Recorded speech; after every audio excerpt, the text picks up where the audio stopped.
Bismillahirrahmanirrahim. Assalamualaikum warahmatullahi wabarakatuh. Puji syukur pada Allah SWT, Tuhan Yang Maha Esa. Salam sejahtera bagi kita semua. Alhamdulillah, pada kesempatan ini kami akan mempresentasikan dalam proses pembelajaran yang diampuh oleh Dr. Hawa. Yang kesempatan ini nanti akan kami paparkan dengan beberapa sahabat saya dari kelompok 1. Mudah-mudahan apa yang kami berikan dapat bermanfaat bagi teman-teman semuanya. Bapak Ibu yang saya hormati, tidak panjang-panjang, saya dalam pembukaan sebagai moderator. Ya, kami dari kelompok 1 memohon kepada teman-teman semua yang kuliah di Pascasarjana, khususnya di S1 MIPA, mohon masukan dan apa yang nanti diberikan oleh paparan teman-teman kami, tolong diberitahu kesalahan apa yang memang harus diberikan. Baik, Bapak Ibu yang saya hormati, kita lanjut langsung dengan judul The Mystery of Brain for Education yang akan dipaparkan oleh Ibu Miftahul Jannah selaku yang memaparkan.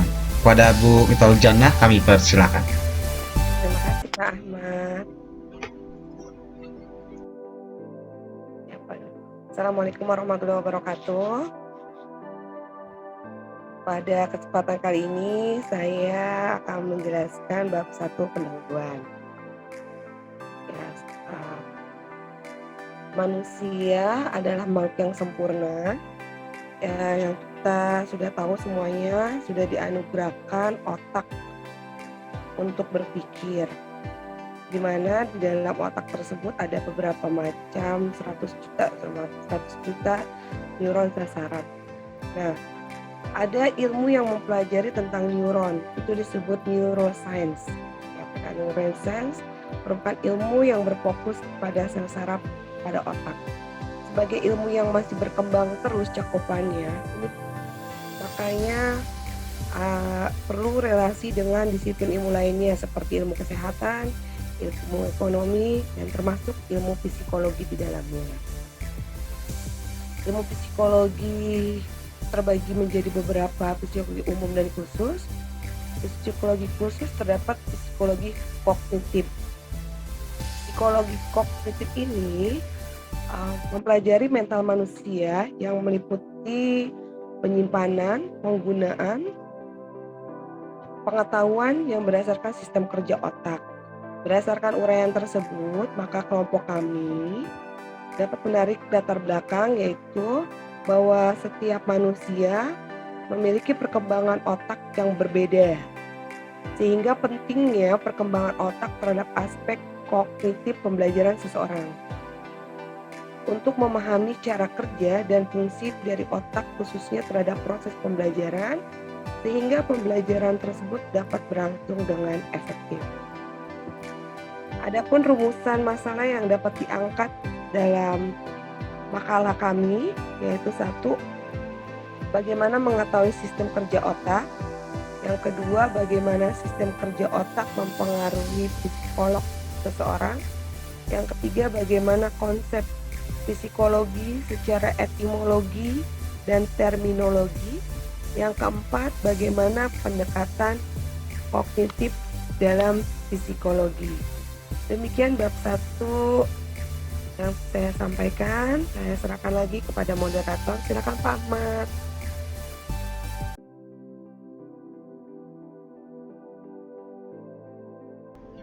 Terima kasih kepada Ibu Miftahul Jannah yang telah memaparkan dari bab 1 bagaimana tadi sudah dijelaskan dengan singkat. Mudah-mudahan dari sahabat semuanya bisa mengambil kesimpulan-kesimpulan nanti yang akan diberikan ke kami pertanyaan-pertanyaan. Selanjutnya kami persilakan pada Bu Osi. Silakan Bu Osi untuk selanjutnya.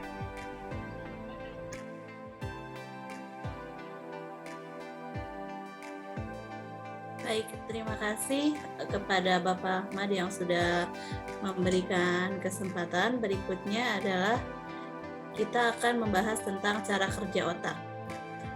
Otak memiliki ratusan juta sel saraf yang dapat membuat koneksi antara satu dengan yang lainnya.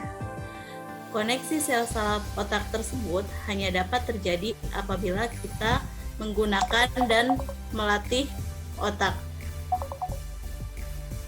Namun,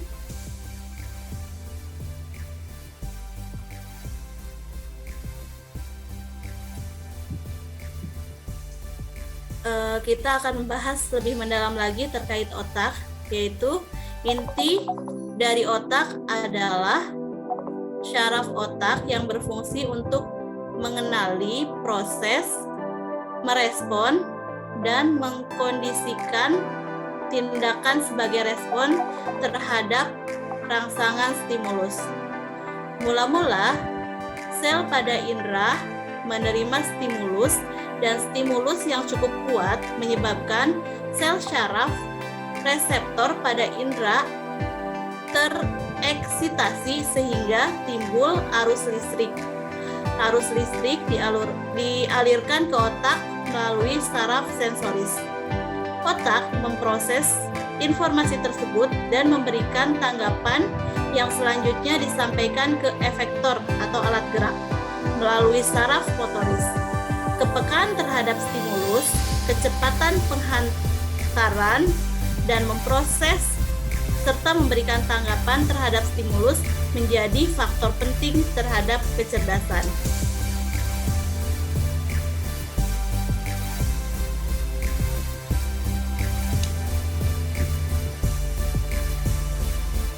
Bagaimana cara otak dalam teori neuroscience sangat penting untuk kita pahami cara kerjanya. Tujuannya adalah ketika kita memahami cara kerja otak, maka kita dapat memaksimalkan potensi dari otak tersebut. Maka yang perlu kita ketahui adalah bahwa otak tidak bekerja sendiri, namun otak bekerja dengan prinsip sirkuit atau jalur. Maksudnya adalah setiap bagian otak saling membantu atau memberikan daya dan dukungannya mengumpulkan setiap data yang didapat sehingga membentuk suatu kesatuan atau seperti menyambungkan sebuah puzzle sehingga tercipta suatu kesatuan pengetahuan. Manusia memiliki belahan otak. Ada dua belahan otak, yakni otak kiri dan otak kanan. Bagi manusia yang cenderung otak kiri itu memiliki kemampuan yang bersifat logis, analitis, realistis, faktual, prosedural, praktis, dan organisatoris. Sedangkan otak kanan kemampuan-kemampuan yang memiliki sifat konseptual, humanis, visioner, emosional, visual, spiritual, dan intuitif. Jadi, pada manusia itu, kedua fungsi otaknya itu masing-masing memiliki salah satu yang lebih dominan, baik itu otak kiri maupun otak kanan, walaupun keduanya bisa berfungsi pada setiap manusia. Neuroscience sendiri adalah ilmu yang mempelajari tentang neurons atau sel saraf yang memfokuskan pada sel saraf pada otak. Sebagai ilmu yang masih berkembang dan cakupan dan relasinya dengan disiplin ilmu lain, neuroscience termasuk ke dalam ilmu psikologis. Berikutnya, untuk definisi psikologis akan dijelaskan oleh rekan saya, Ibu Ani Yuliani.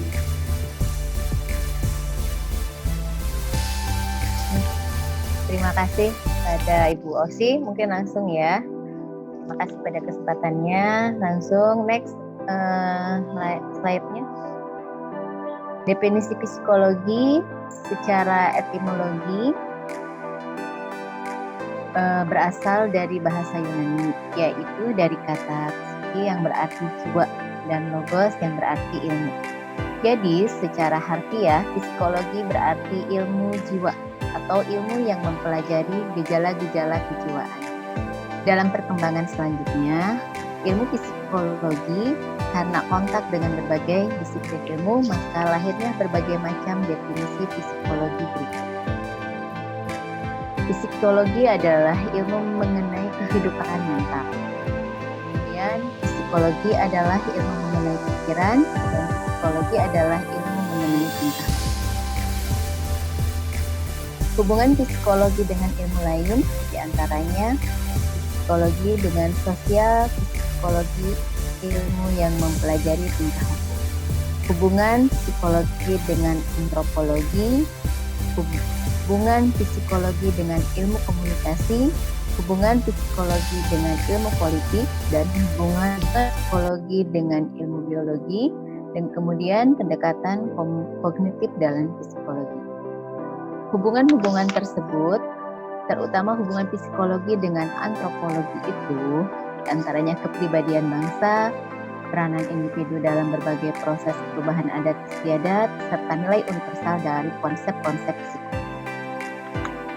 Sejarah psikologi sangat dipengaruhi oleh cara berpikir filsafat dan terpengaruh oleh filsafat sendiri.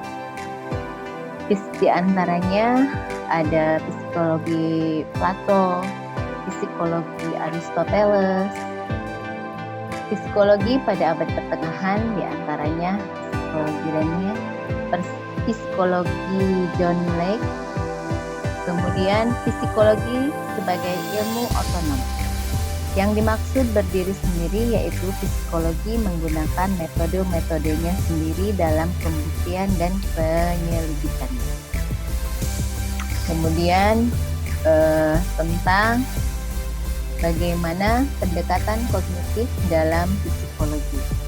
Pendekatan kognitif dalam bentuk istilah yang menyatakan bahwa melalui tingkah lakulah seseorang individu akan mengalami proses mental yang nantinya bisa meningkatkan kemampuan menilai, membandingkan, atau menanggapi stimulus sebelum terjadinya reaksi. Pendekatan ini memberikan penekanan terhadap isi pikiran manusia, agar manusia tersebut mendapatkan pengalaman, pemahaman, standar moral, dan sebagainya. Dengan kata lain, kognitif memfokuskan pada kegiatan mengelola dan memonitor pola pikiran sehingga dapat mengurangi pikiran negatif dan mengubah isi pikiran agar dapat diperoleh emosi yang lebih positif. Sedangkan perilaku memfokuskan pada kegiatan atau tindakan yang dilakukan, bagaimana itu menentukan imbalan yang dapat mendorong siswa untuk melakukan tindakan tertentu. Pemberian konsekuensi yang dapat menyenangkan guna mencegah atau melakukan tindakan yang tidak dikehendaki. Persepsi dan pikiran serta keyakinan semuanya dianggap bersifat kognitif. Sehingga pola pembentukan perilaku yang sebelumnya dalam pendekatan perilaku adalah stimulus respon. Maka dalam perilaku kognitif jadi rangkaian stimulus kognisi respon. Kemudian kesimpulannya dari apa yang kita paparkan adalah tindakan apapun yang akan dilakukan manusia semuanya dikontrol oleh otak. Dan setiap orang memiliki potensi yang berbeda-beda berdasarkan potensi mana dia, apakah dia menggunakan otak kiri atau dia menggunakan otak kanan. Mungkin itu saja pemaparan dari saya. Terima kasih. Assalamualaikum warahmatullahi wabarakatuh. Saya kembalikan kepada moderator. Waalaikumsalam warahmatullahi wabarakatuh. Terima kasih kepada Ibu Ani yang telah memaparkan dari semua yang tadi diberikan di slide. Baik Bapak Ibu yang saya hormati, tadi dari kelompok kami dan rekan-rekan sudah memberikan pemaparan bagaimana otak itu bekerja, yang kanan atau kiri, ya tergantung pada bagaimana kita melihat tingkah laku, jadi behavior atau semua kebutuhan-kebutuhan itu tergantung pada sistem saraf otak yang berjalan sesuai dengan kebutuhan kita.